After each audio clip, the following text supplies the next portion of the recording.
এবারে যাদের DBT link করা নেই তারা কিভাবে ডিবিটি লিঙ্ক করবেন। তো ডিবিটি লিঙ্ক করার জন্য আপনাকে আবার ক্রোম ব্রাউজারে আসতে হবে।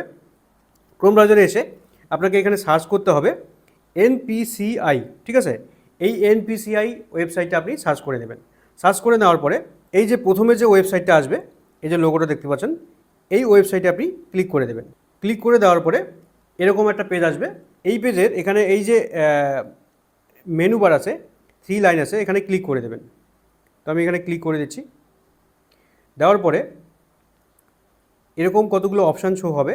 এই অপশানগুলোর মধ্যে এই যে কাস্টমার যে অপশানটা আছে, এই যে কাস্টমার, এই কাস্টমার অপশানে আপনাকে ক্লিক করতে হবে।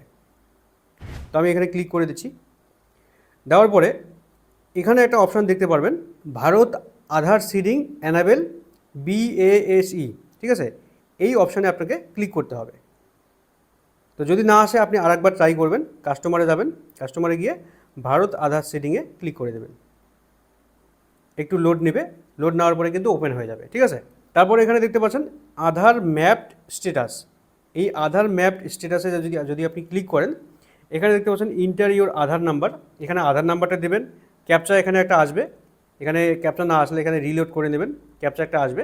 ক্যাপচা এখানে ফিল আপ করে দিয়ে স্ট্যাটাসে ক্লিক করে দেবেন। আপনার ওই আধার কার্ডের সাথে যে মোবাইল নাম্বারটা লিঙ্ক করা আছে সেই নাম্বারে একটা ওটিপি যাবে। ওটিপিটা বসিয়ে দেওয়ার সাথে সাথে আপনাকে দেখাবে যে আপনার ডিবিটি লিঙ্ক করা আছে কি না। ঠিক একই রকমভাবে আমরা একটু আগে দেখলাম মাই আধার অ্যাপে বা মাই আধার ওয়েবে।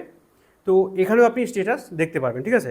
এবার যদি লিঙ্ক করা না থাকে তাহলে আপনি কীভাবে দেখবেন, লিঙ্ক করবেন। লিঙ্ক করা না থাকলে আপনাকে এই অপশানে ক্লিক করতে হবে, এই যে আধার সিডিং ডিসিডিং। যদি আপনি সিডিং করতে চান মানে লিঙ্ক করতে চান তাহলে সিডিং, আর যদি না করতে চান মানে আনলিঙ্ক করতে চান, মনে করুন যে আপনার কোনো একটা ব্যাংকের সাথে লিঙ্ক করা আছে সেটাকে আপনি আনলিঙ্ক করবেন, করে অন্য একটা ব্যাংক যোগ করবেন বা অ্যাড করবেন, তাহলে কিন্তু আপনাকে প্রথমে ডিশিডিং করতে হবে, তারপর শিডিং করতে হবে, ঠিক আছে। তো যারা নতুনভাবে শিডিং করবেন তারা কিভাবে করবেন দেখাচ্ছি। তো এই অপশানে আপনাকে ক্লিক করতে হবে। তো এই অপশানে ক্লিক করার পরে এখানে দেখতে পাচ্ছেন ইন্টার ইউর আধার নাম্বার, ঠিক আছে। তো এখানে আধার নাম্বারটা দিয়ে দেবেন। আমি আমার আধার নাম্বারটা দিয়ে দিচ্ছি। তো আধার নাম্বার বসানো হয়ে গেলে এবারে এখানে দুটো অপশান দেখতে পাচ্ছেন, এখানে শিডিং ডিশিডিং। তো যদি আপনি লিঙ্ক করতে চান তাহলে এখানে শিডিংয়ে ক্লিক করতে হবে। লিঙ্ক করতে চাইলে এখানে শিডিংয়ে ক্লিক করতে হবে। তো আমি এখানে শিডিংয়ে ক্লিক করে দিচ্ছি। আর আনলিঙ্ক করতে চাইলে ডিশিডিং করবেন, ঠিক আছে। তারপর এখানে সিলেক্ট ব্যাঙ্ক, এখানে ফ্রেশ শিডিং, তারপরে আছে movement same bank with another account. Fresh seeding মানে যারা নতুনভাবে ব্যাংকের সাথে লিঙ্ক করবেন, ডিবিটি লিঙ্ক করবেন, তারা ফ্রেশ শিডিংয়ে ক্লিক করবেন। আর যাদের আগে একটা অ্যাকাউন্ট লিঙ্ক করা ছিল সেটাকে আনলিঙ্ক করে আবার একটা নতুন অ্যাকাউন্ট অ্যাড করবেন, তাহলে সেটা হবে movement same bank with another account. মানে যদি আপনার একই ব্যাংকে দুটো অ্যাকাউন্ট থাকে, মনে করুন আগের অ্যাকাউন্টটা পুরনো হয়ে গেছে বা সেটা ছোটোবেলার অ্যাকাউন্ট, সেটাকে বাদ দিবেন, আনলিঙ্ক করে নতুন একটা অ্যাকাউন্ট সেম ব্যাংকে করবেন, তাহলে আপনাকে মাঝখানের অপশানটা চুজ করতে হবে। মানে সেম ব্যাংকে একটা ব্যাংক বাদ দিয়ে অন্য একটা ব্যাংক যদি লিঙ্ক করেন তাহলে মাঝখানের অপশানটা। আর যদি একটা ব্যাংক লিঙ্ক করা আছে সেটা অন্য ব্যাংক, মনে করুন আমি একটা উদাহরণ দিই, মানে আপনার ডিবিটি লিঙ্ক করা আছে বন্ধন ব্যাংকের সঙ্গে, আপনি এবার নতুনভাবে সেটা বন্ধন ব্যাংকটাকে ডিশিডিং করে বা আনলিঙ্ক করে দিয়ে আপনি নতুনভাবে স্টেট ব্যাংক লিঙ্ক করবেন, তাহলে আপনাকে শেষের অপশানটা চুজ করতে হবে, ঠিক আছে।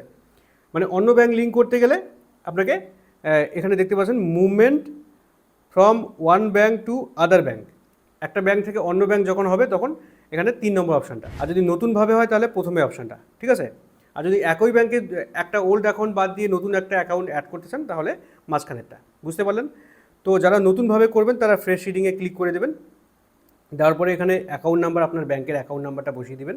তারপরে কনফার্ম অ্যাকাউন্ট নাম্বার, ওই অ্যাকাউন্ট নাম্বারটাই আরেকবার বসিয়ে দিবেন। দেওয়ার পরে এখানে টার্ম অ্যান্ড কন্ডিশনে ক্লিক করে দেবেন। এখানে একটা ক্যাপচা আসবে, ক্যাপচাটা ফিল করে দেবেন। ফিল করে দেওয়ার পরে সাবমিট করে দেবেন। এবার এখানে কিন্তু আপনাকে অবশ্যই ব্যাংক সিলেক্ট করতে হবে, মানে আপনার কোন ব্যাংকে অ্যাকাউন্ট আছে সেটা কিন্তু সিলেক্ট করতে হবে। সিলেক্টে এখানে ক্লিক করে দেবেন। দেওয়ার পরে এখানে আপনার অ্যাক্সিস ব্যাংক নাকি স্টেট ব্যাংক না গ্রামীণ ব্যাংক না বন্ধন ব্যাংক, এখানে কিন্তু সিলেক্ট করতে হবে, ঠিক আছে। তো আমি এক্সাম্পল হিসাবে একটা ব্যাংক দিয়ে দিচ্ছি। তো আমি এখানে স্টেট ব্যাংক দিয়ে দিলাম। দেওয়ার পরে এখানে অ্যাকাউন্ট নাম্বার থাকবে, এখানে টার্ম অ্যান্ড কন্ডিশনে ক্লিক করে দেবেন, ক্যাপচা ফিল করে দেবেন, সাবমিটে ক্লিক করে দেবেন। ক্লিক করে দেওয়ার পরে আবার এরকম আসবে, এখানে অ্যাকসেপ্ট অ্যান্ড কন্টিনিউতে ক্লিক করে দেবেন। তারপরে এখানে আপনার আধার কার্ডে একটা ওটিপি আসবে, ওটিপিটা এখানে বসিয়ে দিয়ে সাবমিট করে দেবেন।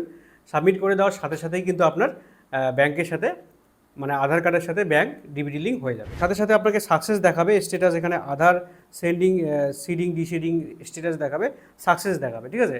সাকসেস দেখালে বুঝবেন যে আপনার ডিবিটি লিঙ্ক হয়ে গেছে। এরপরে আপনি আবার স্ট্যাটাসে গিয়ে মানে একটু পরে স্ট্যাটাসে গিয়ে চেক করে দেখতে পারবেন যে আপনার সেই নতুন ব্যাংকটা অ্যানাবেল হয়েছে কিনা, ঠিক আছে। আর সাকসেস না হলে কিন্তু ইরোর দেখাবে, তো সেক্ষেত্রে আপনাকে আবার করতে হবে। তো এখানে আমি আপনাদের একটা স্ট্যাটাস দেখাচ্ছি। আমার একটা ব্যাংক সেন্ট্রাল ব্যাংকে লিঙ্ক করা ছিল, সেটাকে আমি সেন্ট্রাল ব্যাংকটা ডিসিডিং করে স্টেট ব্যাংক করছি। তো এই যে স্ট্যাটাসটা দেখতে পাচ্ছেন সাকসেস দেখাচ্ছে, এই যে Aadhaar card number successfully central bank থেকে স্টেট ব্যাংক হয়েছে, এরকম একটা লেখা আসছে, ঠিক আছে। তো পরে কিন্তু আমি স্ট্যাটাস চেক করে দেখছি যে হয়ে গেছে। তো এইভাবে আপনি নতুন ব্যাংকেও লিঙ্ক করতে পারবেন, আবার পুরনো ব্যাংকে আনলিঙ্ক করে দিয়ে নতুন ব্যাংক লিঙ্ক করতে পারবেন, ঠিক আছে। তো আশা করি বুঝতে পেরেছেন। ভিডিওটি ভালো লাগলে অবশ্যই লাইক করে দেবেন, বন্ধুদের শেয়ার করে দেবেন, আর চ্যানেলটিকে সাবস্ক্রাইব করে পাশে আসা বেল বাটনটি ক্লিক করে রাখবেন। Thank you.